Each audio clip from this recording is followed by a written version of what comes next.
Good evening, Erev Tov, and good day to all our friends wherever you are. My name is Ruby Shamir, and I'm the Executive Director of the America-Israel Friendship League, AIFL in Israel. I'm happy to open the first AIFL webinar for the year 2022 with a very exciting program, a fireside chat in which our board member and friend, Dr. Yossi Vardi, will interview David Perlmutter. Yossi, among other activities, is one of Israel's early entrepreneurs, very active in social causes, received numerous awards, including AIFL Partners for Democracy Award. Yossi will interview Dadi Perlmutter, Israeli technology and social entrepreneur, former executive vice president and chief product officer of Intel. To all AIFL loyal viewers, for the last 2 years, you have been with us for more than 200 webinars.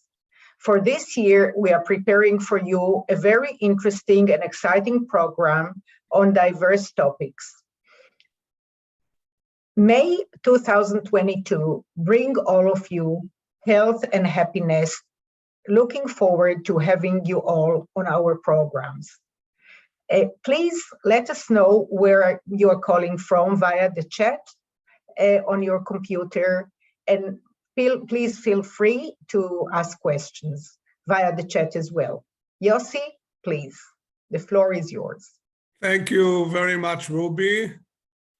Hi, everybody. Good afternoon to those of you who are in the Western Hemisphere. Good evening to those of you who are in the Eastern Hemisphere.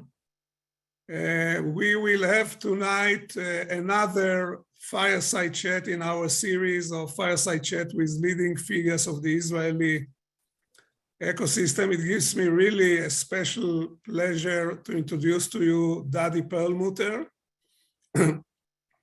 Dadi was the CEO of the Intel Israel, which is today and was for many years the largest high-tech company in Israel. He studied in the Technion, as he will tell us, and as a very young engineer, he challenged the agreed concept of the company of Intel. He managed to come with new ideas, and in the very Israeli way, and we are going to talk about it, he was able to execute his ideas, which won Intel a very unique position in the personal computer industry. And actually, I can say that the work of Dadi and the group he assembled is responsible for the development of the computer laptop as we know it today.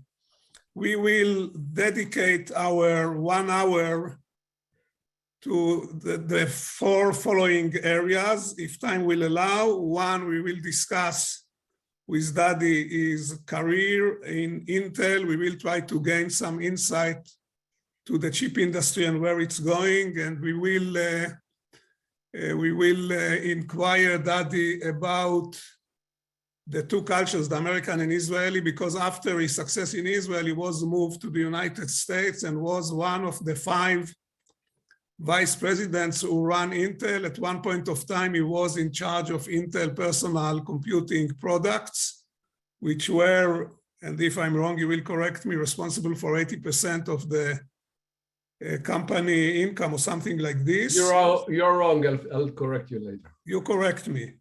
Don't kill a good story with the facts. You know, we want a good story. We don't want facts. We will talk about his current role as a social entrepreneur. We will talk with him about the very important committee that the government asked him to chair about the future of the labor force, how to prepare the labor force for the next decade in the high-tech industry. And we will ask him to give us some insight about the book which he developed. And then Wayne will moderate a short Q&A session with Dadi. So our hands are full of work. And Dadi, let me start by thanking you for joining us, and can you wrap for us quickly your career path, starting with Gan Shoshana in Haifa and proceeding through your career? And try to do it short because we have a ton of work in front of us. Okay, sure. Thank you, Yossi, and welcome everyone. It is a pleasure to be talking to a lot of people across the globe. It's always good. You know, I will not start with my kindergarten, but I'll start with a story with respect to my parents, because I think it's probably one of the largest factors on everything I did. And as a kid, I was trying to do all kind of things. Many of them have been quite foolish, and I was failing a lot. And my father, trying to kind of help his child with respect to how to deal with a failure, told me that only the people that don't try to do anything will never fail. And then he was scratching, he was bald, he was scratching his head and saying, well, probably the biggest failure is that you don't try anything at all, and therefore continue to try and fail. And I think that was a lesson for life, because all my life I was really trying to aim at big things, because I was told by my father not to be afraid of failure. So that's what I did. So skipping over, like any young adult in Israel, I was serving in the army. I was a soldier during the October 73 war, where I lost my elder brother, which was a huge pain for me. And probably I would say, I can't tell if I ever recovered from this one, but nevertheless, I managed to keep on with life. My Intel career, and I spent most of my adult life at Intel, 34 years to say the least. And I was quite fortunate to basically lead 3-4 revolutions. The first one, I was the originator of the Pentium processor, which made a big change in a personal computer, and made the till Pentium PC was in its first years of life and was a phenomena of businesses. And the Pentium really turned it to become a phenomena that everybody wanted a PC on their desk. Big change. I then moved to the US, and I created the technology that brought Intel into, at that time it was called the data center, eventually turned to be the cloud, which made Intel a big player in the cloud. It was not up until then. Then I returned to Israel to manage the Intel Israel Development Center. And Yossi mentioned that we basically reinvented the personal computer to become wireless connected mobile. Interestingly enough, our slogan was anytime, anywhere, which during the days of the pandemic was becoming so to be quite useful, that everybody either working or studying or going to school was very much done very much through mostly wireless computing, that people could move around and do things. And then we were using this as a good leverage to really reinvent computing of the cloud.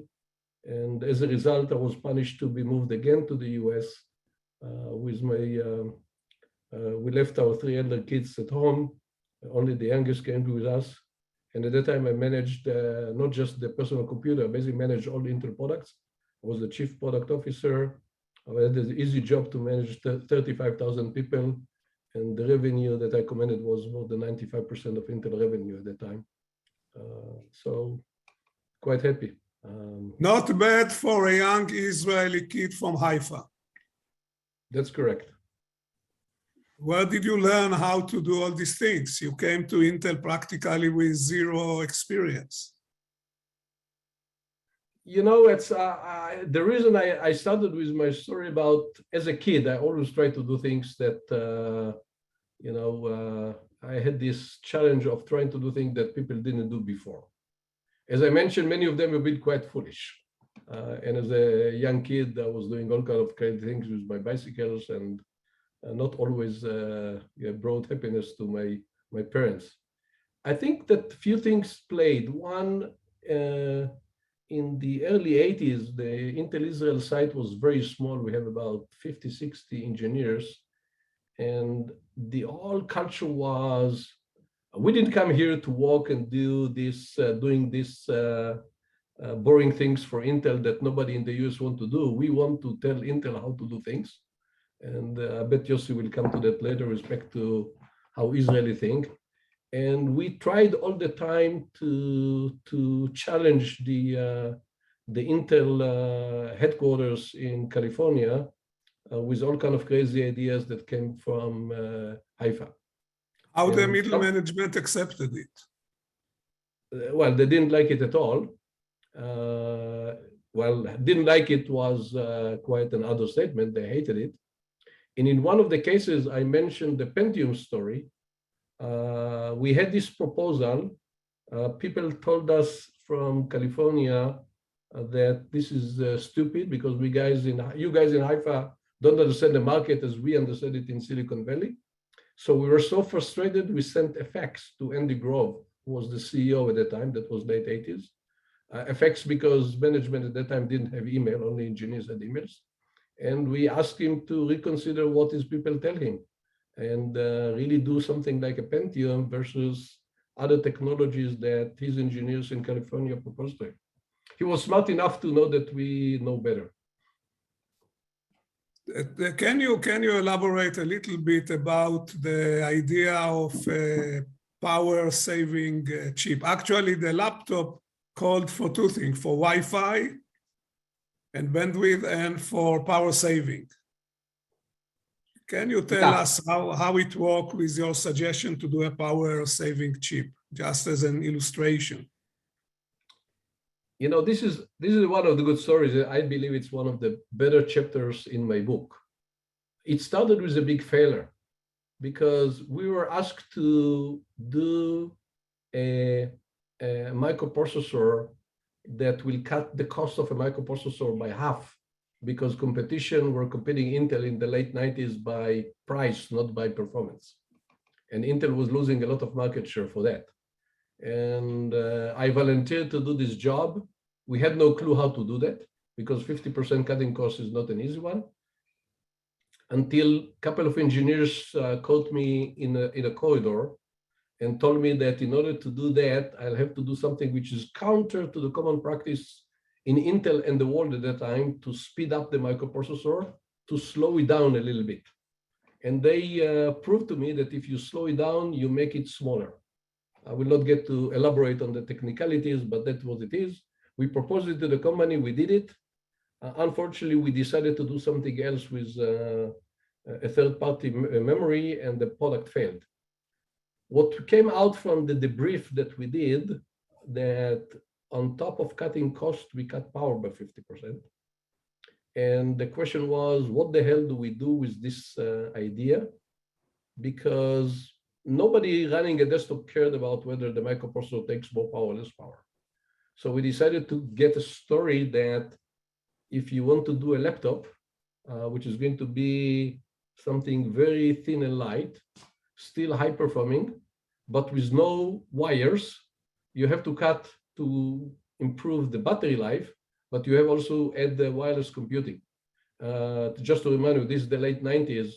All of you were connecting to the internet using telephone cords at the time. So that was quite a novel idea. People at Intel hated it. Everybody wanted to kill it. Fortunately enough, the only one that liked the idea was the CEO. So sometimes you have to be lucky. Dadi, the audience requests that you will raise up your volume or your voice, whatever you choose. Okay, I will. Oh, no that's great. Now, can you just describe us in short the difference in culture of working with Israeli engineers and American engineers? You know, it's the same technology, the same industry, but totally different culture. Can you elaborate on it a little bit? You know, I'll tell you a story. One of the managers that I had in Intel Israel, he wrote a book and I was asked to read the transcript just last week. And he was writing a story that he was my boss, and he was recommending that I will move to the US to run one of Intel microprocessor divisions that was supposed to get Intel into the cloud. And my boss, he proposed me, and I moved to the US. After 3 weeks, this American boss called the HR person of Intel Israel and asked, "What did you send me?" The guy is like hell. Everything I tell him, he says the opposite. What I asked him to do, he said that they have better ways to do that. And he wanted to send me back home. Fortunately enough for him, I think, the HR person convinced him to wait a little bit longer, and he would appreciate the difference. The story is quite manifestal because usually in the US, when I was asking people to do, they were opening their notebooks and writing down what I asked. And in Israel, everybody would go and explain to me why I'm an idiot and I should do something different, including the story of these 2 engineers that caught me in the corridor and told me to do something counter completely to what everybody else were doing at that time. So in many cases, there's a big benefit for people challenging the common wisdom and trying to do something else. And I think this is a big difference that really happened about trying to cultivate the culture of non-compromised quality, but pursuing ideas that were not thought up before and sound stupid at the beginning, it could turn to be great at the end. Okay, so you started with the chip industry in 1980. 1980. 1980. What was, how many nanometer was then the standard? Well, it was measured in microns. So it was a 6 micron. Micron is 1,000 nano. So it's 6,000 nanos. Yeah, it was 6,000 nanometers. Yeah. And today it's like 5 nanos. Yeah, 5 going to 3. So we improve it, not we, but the industry improved it by factor of 1,000. Well, I think that the real story is not measured. If you look at any chip, it could be a microprocessor or memory, it very much built from a small element called the transistor. At the time that I was starting working at it in 1980, we succeeded to put on one piece of, a rectangle of 1 centimeter by 1 centimeter, about 40,000 transistors. Could you guess how many transistors exist today on an Intel chip or an NVIDIA chip? 40,001. Well, true, close to 50 billion. 50 billion, wow. 50 billion. So it's 6 orders of magnitude improvement in complexity. The sizes of team developing the product is about 10x larger than what it used to be then. And so yet you cannot get today a car because the car manufacturers cannot get enough chips. Can you share with us your view where the chip industry is going? As one of the people who know the industry for almost from its cradle. It's hard to tell, but I talk to people. 10 years ago, I was interviewed to a newspaper in Israel, and they had no clue what a semiconductor is and what the chip industry is, and today know a bit better. And I said that the semiconductor industry to the digital world is more than the oil to the industrial world. And the guy looked at me at kind of a pitying look and said, well, what are you talking about? It is true. The question is how many semiconductor chips each of us carry in her or his pocket or purse. It's huge. I'm not even talking about the car. It's in the car, there are hundreds. In our pocket, there are dozens.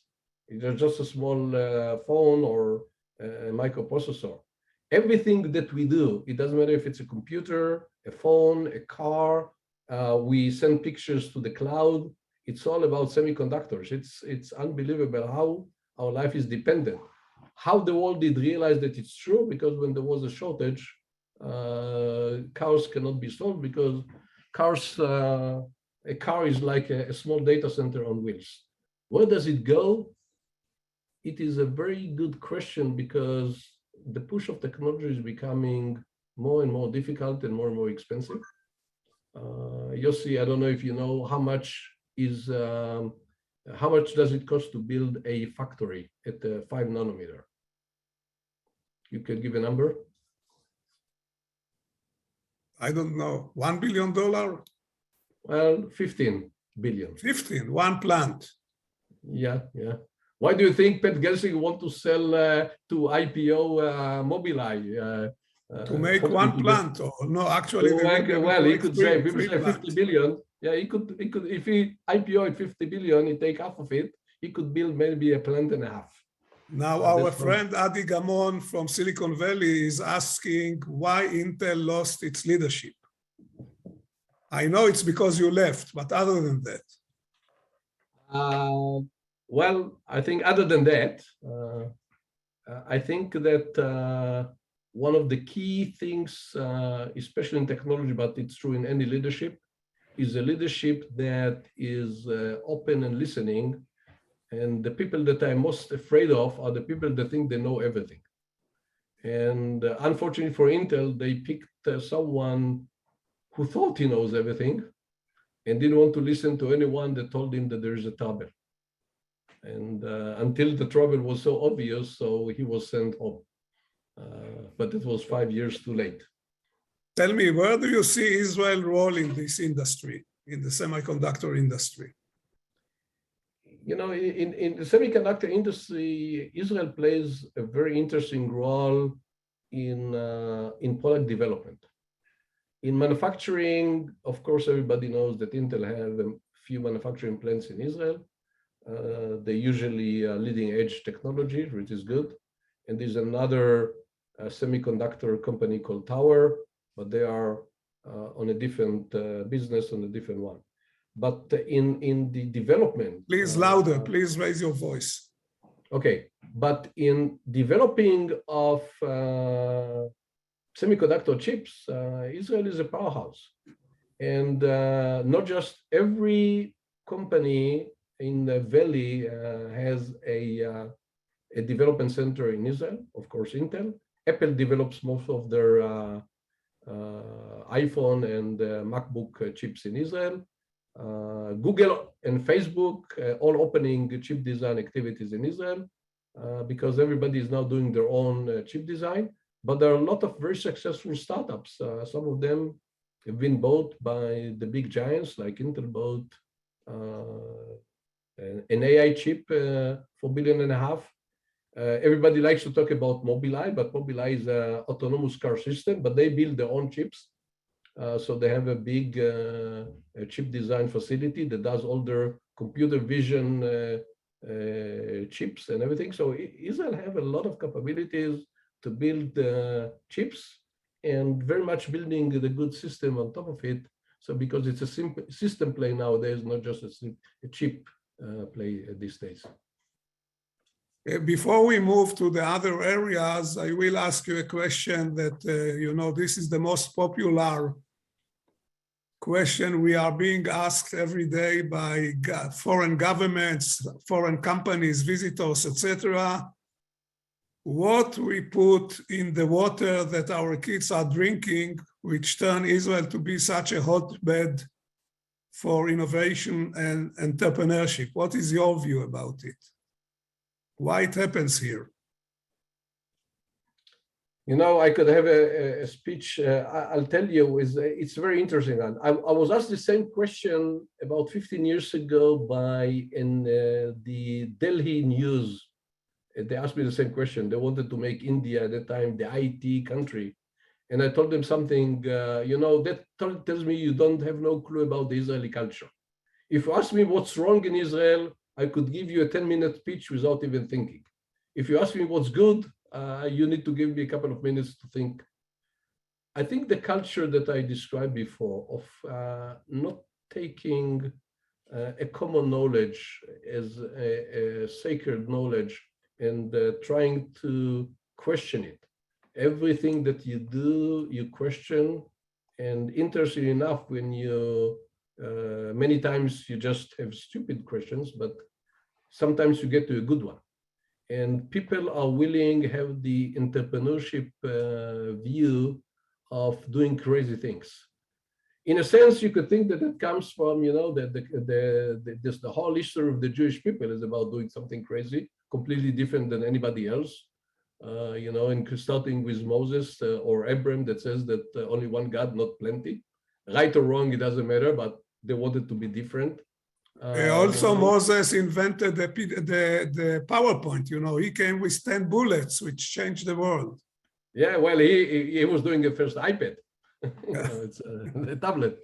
But he did change the world. You're right. And you know, I gave a speech at Berkeley University answering the same question, and I showed a picture of the Technion at the top of the Carmel Mountain, nothing around it. And the question was, what the hell did people think back in 1912 about 150,000 people living in the whole country to build a technology university? What you know, any business person would say, who would come to the study there, who needs technology? There are hardly even any interesting agriculture, so give me a break.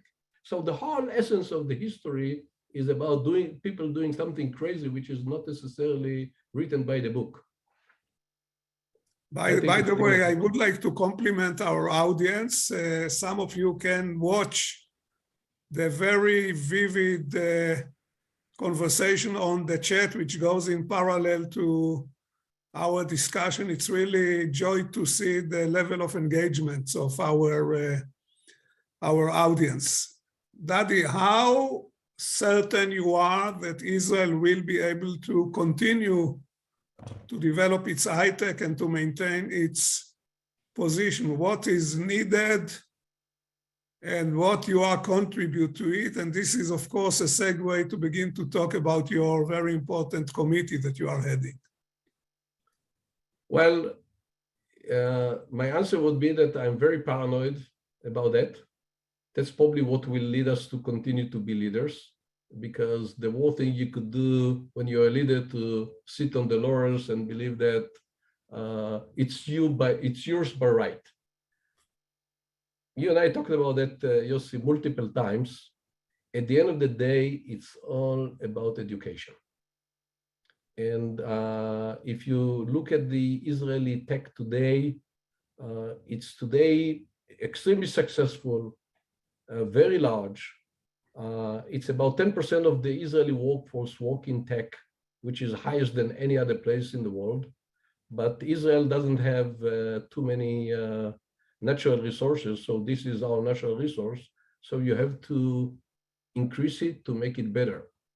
And as we discussed multiple times, it's about education and bringing other people from Israel that today are not participating in the high-tech game, which are people from the Israeli periphery, the underdeserved societies.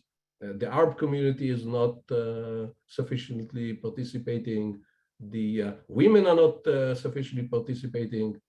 Ultra-Orthodox are not sufficiently participating. I think the next opportunity is coming from improving education and getting more people from the Israeli society to participate. I think if we do that right, as a result, we'll not only have a continued flourishing Israeli technology, but I think the society will benefit of its own, because it's all about societal mobility from people that currently cannot do that, and giving opportunities to everyone, because smart people are not necessarily born in Tel Aviv. Some of them are born in Nazareth or in other places in Israel. And what is your current involvement in trying to alleviate this problem? Well, I was probably stupid enough to accept a request from the government to head they call it a government committee. I called it a national committee, which in the committee I have participants from various Israeli ministries, as well as participants from the academia, from the industry, and from civil organizations. We're trying to make sure that we come with a plan, with a proposal to the Israeli government in few months to give some out-of-the-box ideas to really continue to push forward with the goal to increase the participation in the Israeli tech industry from 10% from the workforce to 15% of the workforce. I like it because it's everybody tells me it's impossible. That's why we probably need to go and try to do it. So what will be the product of your commission? It's actually commission, not committee. It's a commission. Okay, I stay corrected. At the end of the day, we'll have a proposal for the government. I am going to put the proposal also to the industry because they will have to participate. As you well know, government cannot do everything. They sometimes are limited in what they can do. But they could be a great enabler. And it's a program, it's a plan. But the outcome is going to be a plan with proposals for the government and the industry and the civil society about the actions that we will have to take to change the situation and improve it significantly. It's not bad today, but they have to be way better. And what is the horizon of this work? For how many years it look forward? Well, it depends who asks. If you ask the government, they told me 5 years. I said 5 years is an interim step. My job is also to put proposals to change the framework so it have big impact on the other 5 years. So as I told you before, I'm sometimes redefining the jobs I'm getting. And how many people are today in the high tech, would you say? Today, it's about 10% of the workforce. It's about 300 and something thousand people. Let's say 330. Yes. And the number after 5 years that you and the government want to reach? About 520, 530. Which means we have to train additional 200,000 people in 5 years. Yep. Which is 40,000 people per year. It's probably not linear. Yeah, it's not an easy one, but we are going to be stepping on several activities that started before. There was a program that initiated by, well, he didn't initiate with him, but he was the education minister at the time, Bennett, who is now the prime minister, to increase the, it's in Israel, it's called a 5-point math.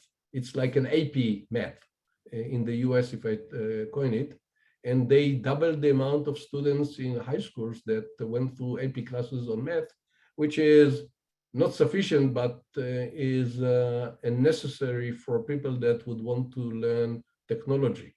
The other thing that plays on our benefit is that there's a lot of new trend in Israeli tech, which is different than before. Many companies try to grow to become growth companies.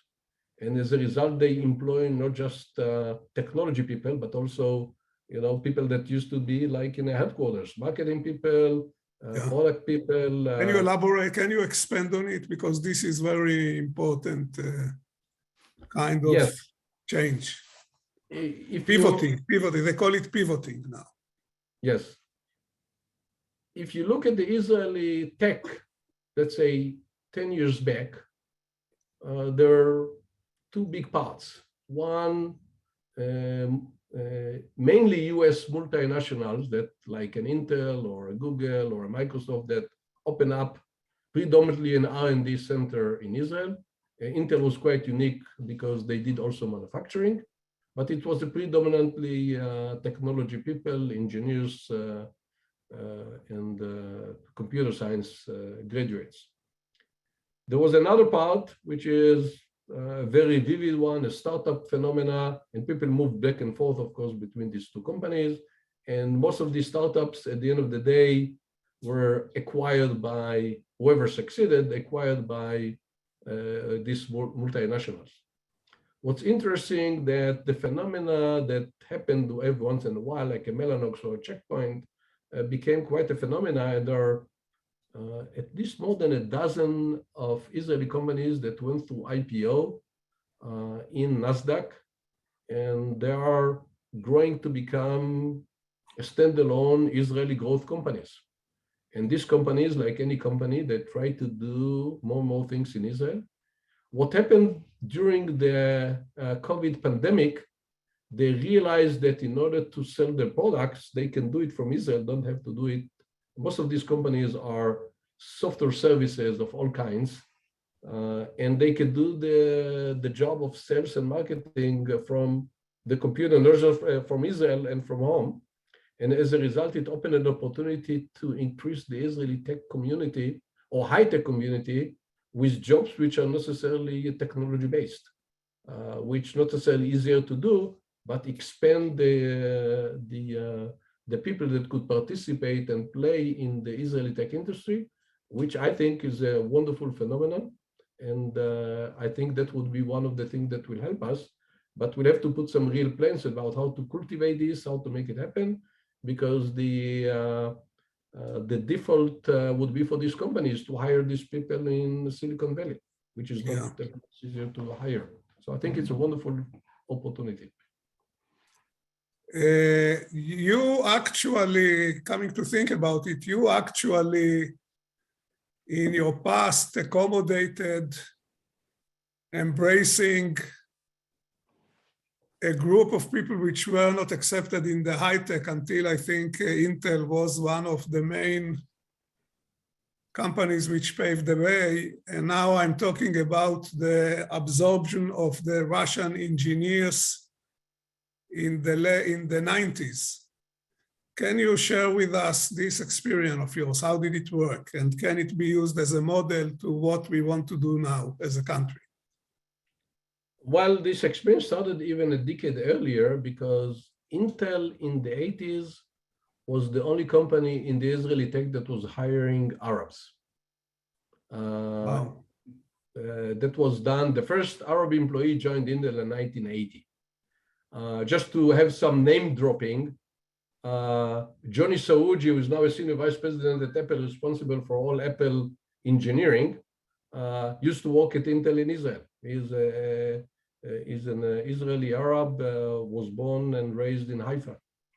So we're not hiring stupid people. We're hiring really top-class Arab engineers. But at that time, in the 1980s, most of the companies were not hiring Arabs because, you know, technology is about security and defense and all that stuff, which I don't think was true, but that was a good excuse. And then came the 1990s with the big immigration of people from the former Soviet Union. And there were a lot of highly educated people. And but they have to be trained. So Intel did a big program to hire former Soviet Union engineers. There was a training program done together with the Technion to hire these people.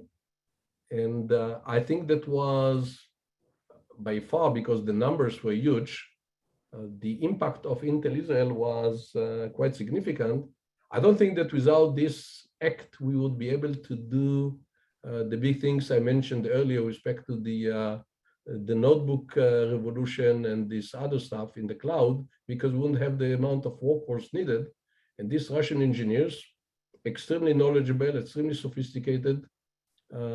One of them were asking in interviews questions from the matriculation examinations in Russia. I don't know how to solve them even today.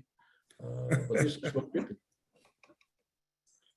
Okay, the time is running short and we have still 2 topics we have to cover.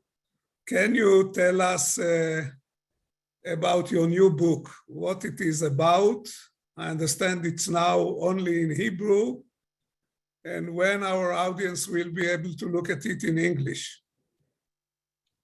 Well, maybe it's going to be sooner if you learn Hebrew, but anyway, the book, the reason I wrote the book is I have a friend of mine, and each time we are talking about the big problem, I would say, you know, before we go to the problem, I'll tell you a story which will help you grasp the problem and the idea.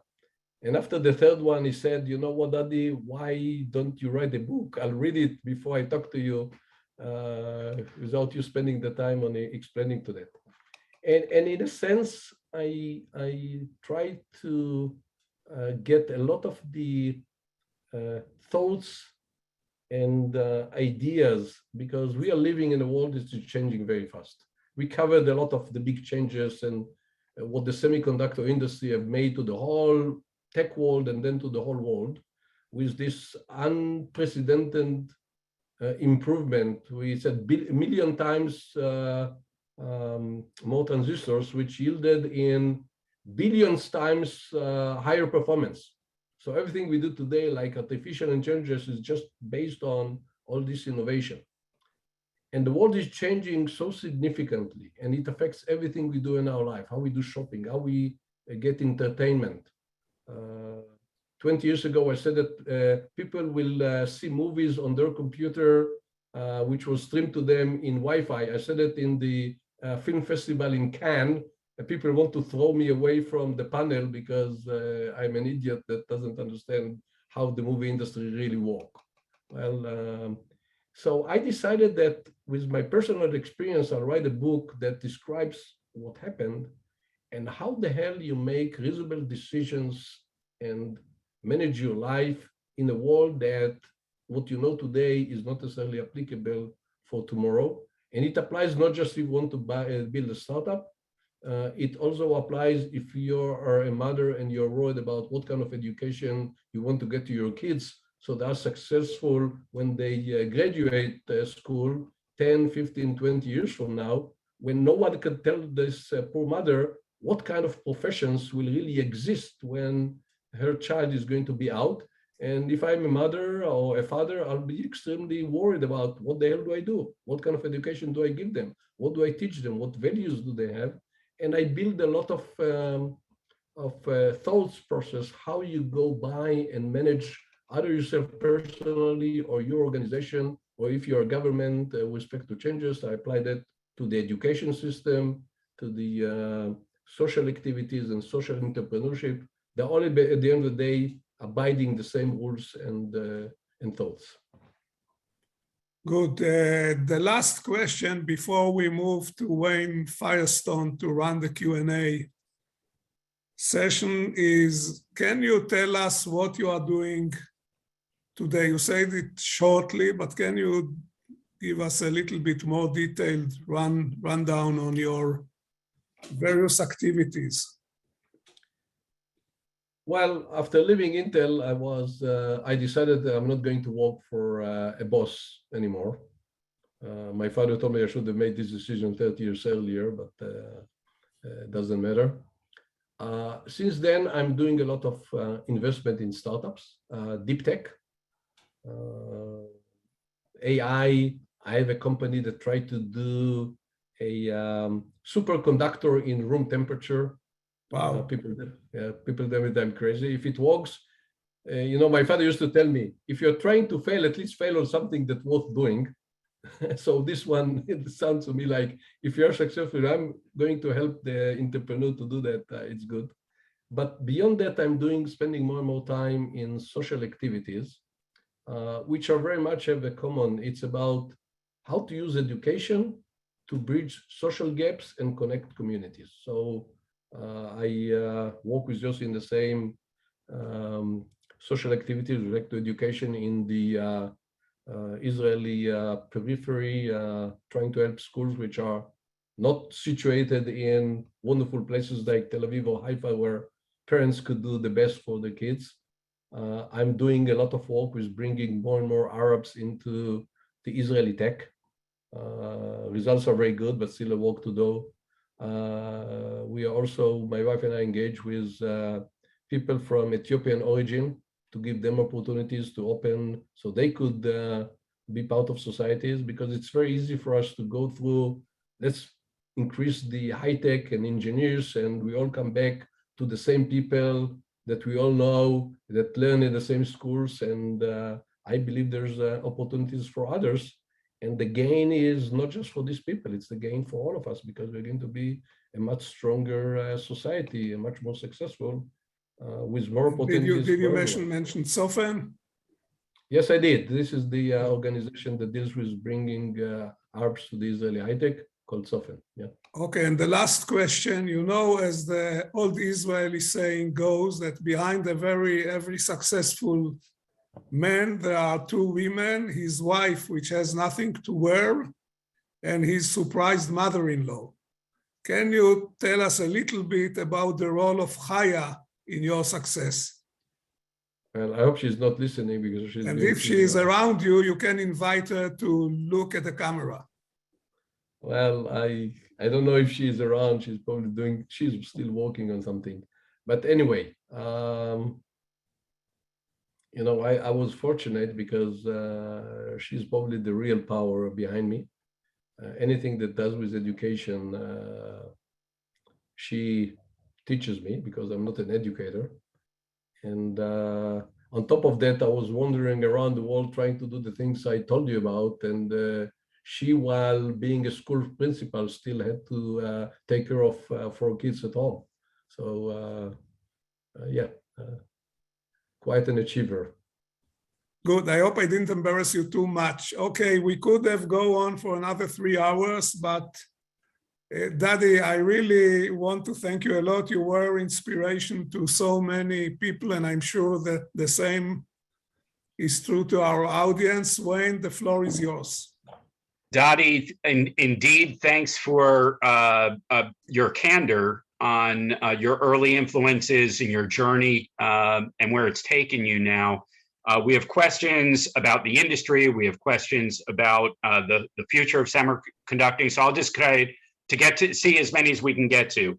Artificial intelligence and quantum computing, where do you see them factoring in chip design in the future? Well, on artificial intelligence is already affecting.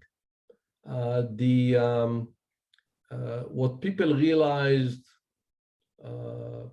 about a decade ago, that general purpose computing, even if Moore's law continues as it is, would not be able to solve or bring enough performance to really power the neural networks, artificial intelligence problems that people thought of. Like any big problems, it very much creates completely new innovation. The first one we all know, NVIDIA decided to take their GPUs, the graphics processor units, and interesting enough, many of their capabilities allow to do a lot of machine learning and AI computation. On top of it, there are many other companies that decided to really tune what we call an application specific. Well, if application is big enough, that's worthy and have enough economics behind putting it. So other than pushing a general purpose microprocessor another 10, 20, 30%, by re-architecting a solution to tune to a very specific to the AI problems, you could create 10, 100, or even 1000x more performance on same semiconductor node, on the same 5 nanometers, which we mentioned earlier. Quantum computing it's still in the very beginning, and people are still wondering, I call it in the late research phase. So people still try to understand how you do that. People, you know, it's all measured how many qubits you can generate. People can do today 50. I think IBM said that they're going to do 100, but people need something much larger than that. Many people now thinking about how to build that in an effective manner. One of the things I talked about, this room temperature superconductivity, we believe that other than solving a lot of energy problems with this one, that could be useful to really be one of the fundamentals for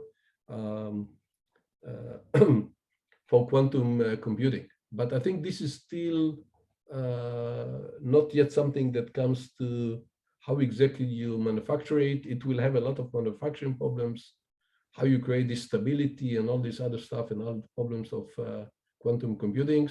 So AI is already a decade into a lot of chip design that in return creates a lot of capabilities with respect to software and everything that is built on top of of this computer. So both are extremely exciting fields that I'm very happy to be part in some of them.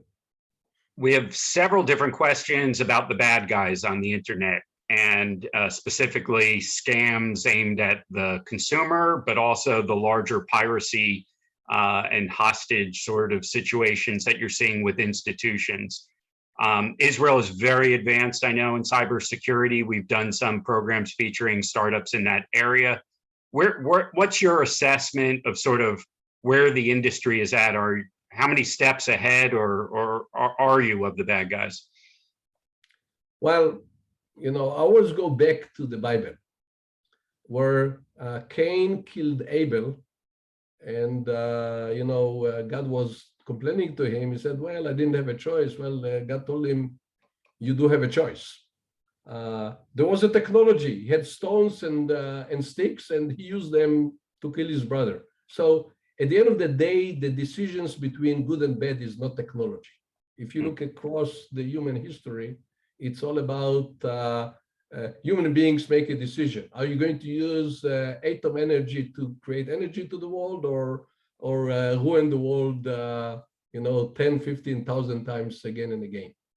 So I think it's going to be like any other technology. The fact that we are now on a digital world, of course, the bad guys are now using technology. I think it's going to be the battle like anything, the defense and the offense, and it's not going to end. It's going to be a continuous struggle between the good guys and the bad guys, and good guys sometimes tend to be a bad guy without even noticing them. You know, how to use it's cybersecurity on one hand, how you utilize social networks in order to influence and create fake news. But at the end of the day, are the humans behind it, and how the good people are trying to create technology that will at least minimize the effect, will bring it to zero. I don't believe that will ever, unless the human nature is going to change somehow. Well, I love how you've infused in your questions, and I hope in the book, when we get to see it in English, about how Jewish history has continued to inform the development, if not the development of the technology, at least an understanding of what the limitations may be, and where we need to look for solutions. A couple of questions about the issue of brain drain. You talked about your big goal of getting to this 500,000 level you discussed with Yossi for the workforce. How significant in that larger goal is it the people who don't come back? Well, the people don't come back is a loss. You know, I see a difference. At the end of the day, we are a free country, hopefully a free world, and people could choose where they live and what's best for their families. And I don't have, even though I moved back and forth to US and back to Israel 3 times, I want to live here. I want to have my kids over here, but that's our personal decision as a family, and people could do whatever decision they want to. I very much love the fact that people move back and forth, because, you know, this is a complex world and you learn by experiences. The fact that I lived in the US was allowing me to really improve significantly professionally. The fact that my kids move back and forth between US, I think opened them up to very much, they know English much better than I do. And of course, their accent is by far better than mine, which I'll never be able to fix. But also to understand that people are the same everywhere in the world, but they might be thinking differently, behaving differently. What's the difference in culture and how you really understand diverse community? I think it's a learning that you will not teach by seeing movies, TV, or reading books. It's the experience, the different experience. So if people move back and forth and bring knowledge is wonderful. If people live, one of the things that the government try to do is try to get people to come back and try to encourage them to do that. And I'll welcome anyone that comes back. It's going to be wonderful. You gave a great example of one of the methods that you're looking at, probably influenced by your wife, I suspect, if she's a principal, of trying to get more students taking the equivalent of the AP tests in math. Presumably that's at the high school level. There's a question about how early downstream you may need to be looking at in terms of, in order to get kids in an AP math class at that level, when do you have to start teaching them math at an earlier level? So, is high school enough, early enough? I'll quote my wife. She says that whatever you don't, a gap that you have until the 3rd grade will probably have low chances to be ever closed. So you have to start early. I want to get the math is a proxy, but by far not sufficient. The world of ever-changing and faster changing requires other capabilities. One of the things that we talk about, there's a difference between knowing math and math literacy, which means you understand math, you talk math. It's like talking a language. I can talk to you English. I have no clue what you tell me, even though I understand every word. Digital literacy is important, and not just for people doing tech. It's like reading and writing in the Industrial Revolution. I think the earlier you start, the better you are, and you want to start teaching kids to learn. I don't think we teach the kids how to learn because we build schools in the notion that will probably teach them almost everything they need to know when they get to adult life, which was probably true in the beginning of the 1900s. If you go to work for a factory, there's not too much you needed to learn after finishing a school. Today, by definition, in every profession, definitely in the high tech, whatever you end up by studying in university, who taught me AI in the Technion in the 1970s? No one. How many people studied semiconductors 10 years earlier than I did? I was fortunate, but one of the first classes on semiconductors when I was a student in the 1970s. So how you teach yourself to learn, or how the education system teaches the kids to learn new capabilities, new ideas based on a certain level of knowledge and literacy, which is important. And math is important, STEM is important, but I also, humanities are important. I think we can learn from history by far more, or Bible studies could teach you and have an ability to talk about ethics and moral, and which you'll never learn in a math class. So I think I want to make sure that we are not losing it, that it's all about math and STEM and computer science. It's about, the broader thinking. And the people I know that really make big stuff usually could talk to you about other things than just math and science and technology. Amazing. Yossi, let me turn back to you for just final comments, and then I'll share afterwards our program for next week.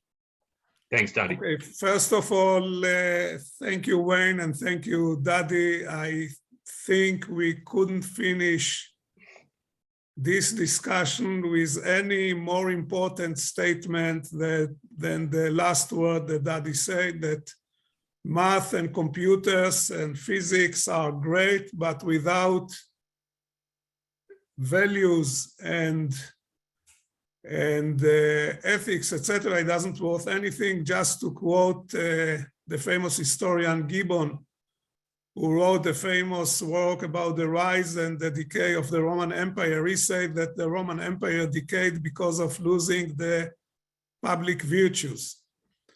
Thank you, Dadi. Like always, it was very interesting, and thank you for all the information and the insight.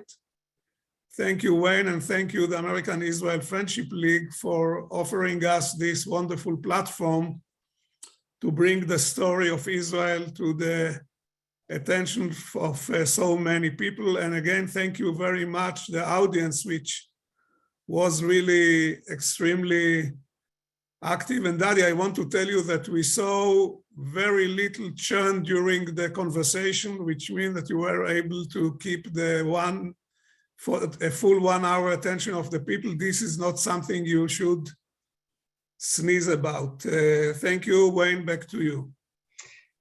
Yossi, we love these fireside chats. You've been bringing us Israel Prize winners and names that are iconic in Israel, and sharing them these friendships and insights from people from very, very different disciplines. And it is a great way to think about the new year and the kind of diversity of programs that will be bringing audiences. If you want to, Yossi, next week we're doing Pilates. I don't know if you want to co-lead any of the Pilates classes, but if not, we do have a terrific Pilates instructor in Tel Aviv, Becky, who's going to continue her series with our Naomi Reinhardt's. And again, identifying that even in these challenging times where we can't jump on a plane, we can jump on Zoom. And we know there are limitations there, but we also recognize that we've learned a lot this past year. What we're going to learn in 2022, we don't know yet. But according to Dadi, we should be open to taking some risks and failures. We've done that in the past, and it's worked out pretty well for us. So we want to thank everybody for being with us today. Come join us next week for Pilates. We've got art, we've got culture, we've got concerts, we've got a cappella, we have food, we have Valentine's candy coming for you, chocolatiers. We've got really a smorgasbord of fun for the new year. So whatever the quarantines and the bad news brings us, we'll be here next Sunday. And we want everyone to start 2022 with all your friends from Israel and your friends from the America-Israel Friendship League on a safe and really exciting part for this new year. Toda rabah and lehitraot.